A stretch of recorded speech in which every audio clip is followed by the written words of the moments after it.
One of the first people that really woke me up when it came down to accepting, for lack of a better word, the right wing philosophy, capitalism, is whatever you want to call it. It's when I ran into for by accident I stumbled upon the works of Ayn Rand.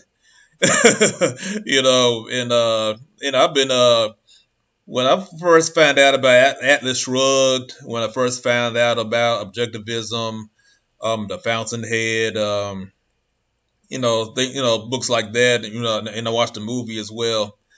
It really woke me up because when I first ran across the work, I had a friend on Facebook.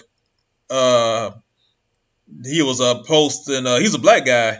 He was posting random quotes from Atlas Shrugged on his Facebook page, and I was reading the quotes. I was like, "Wow, that stuff is profound." Who Atlas Shrugged? What's that? Then I did some more research.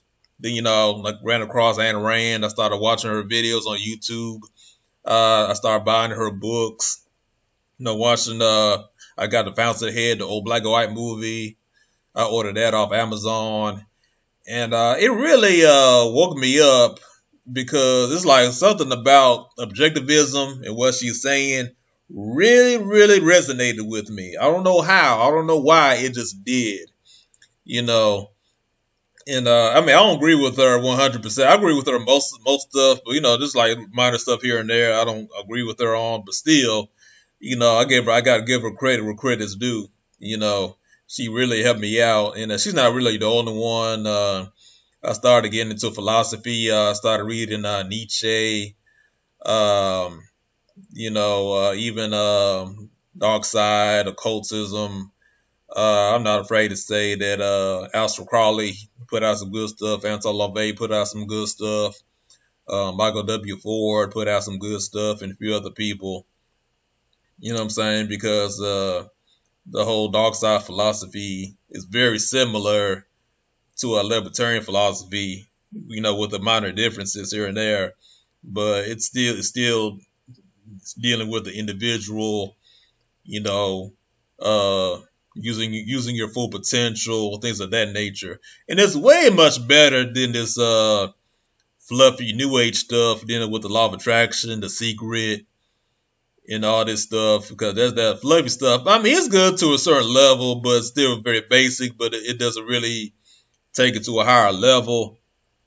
And I would say, like, if somebody's really looking forward to some good information dealing with improving yourself as an individual, get into this. Read Ayn Rand, read Friedrich Nietzsche,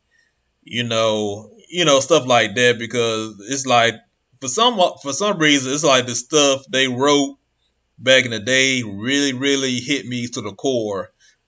I don't know how, it just does. But anyway, but what I'm saying, but and I was just watching this video by this guy named Dave Rubin. If you're not familiar with Dave Rubin, he has this internet TV show on YouTube called the Rubin Report, and it's a very good show. It's kind of like a talk show. He interviews a lot of people dealing with politics and social issues, stuff like that. He's a gay Jew guy. You know what I'm saying? But he's cool. He's a real cool guy, and I just really like this very short video.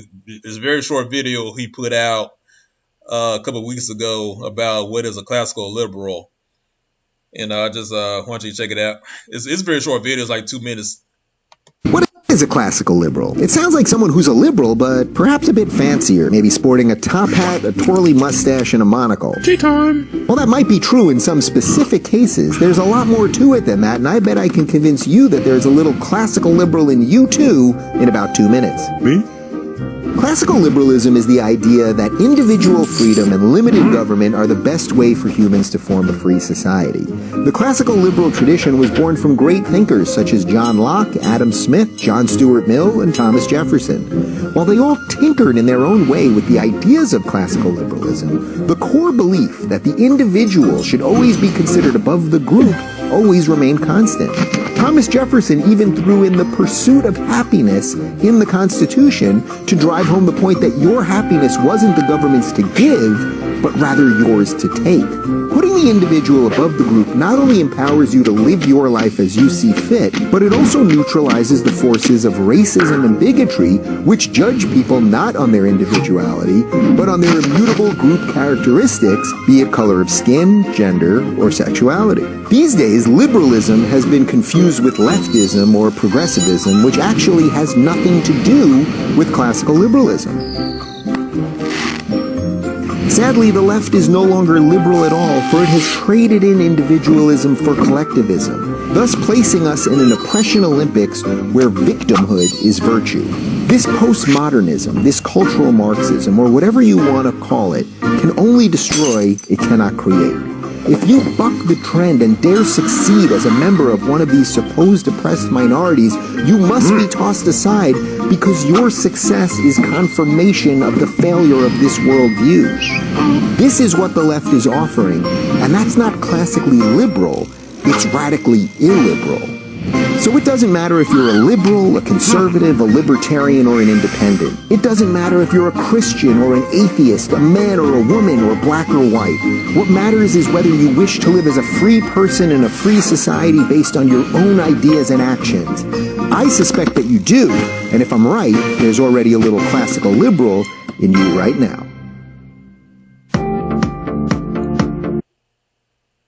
Yeah, that was a cute little video, but it's a cute little video, but it's on point though.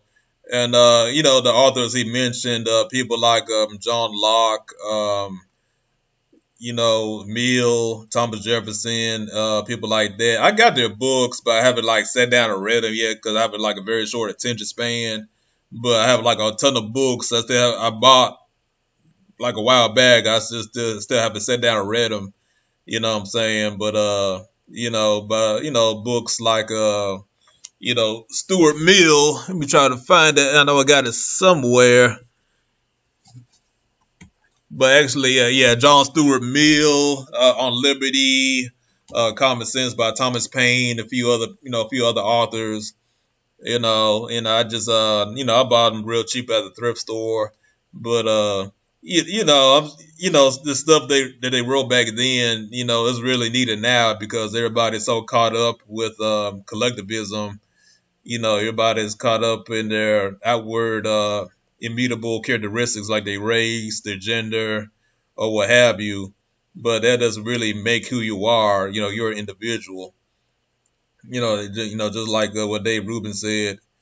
You know what I'm saying? You're an individual. You don't have to like follow the collective and go with the flow of the crowd.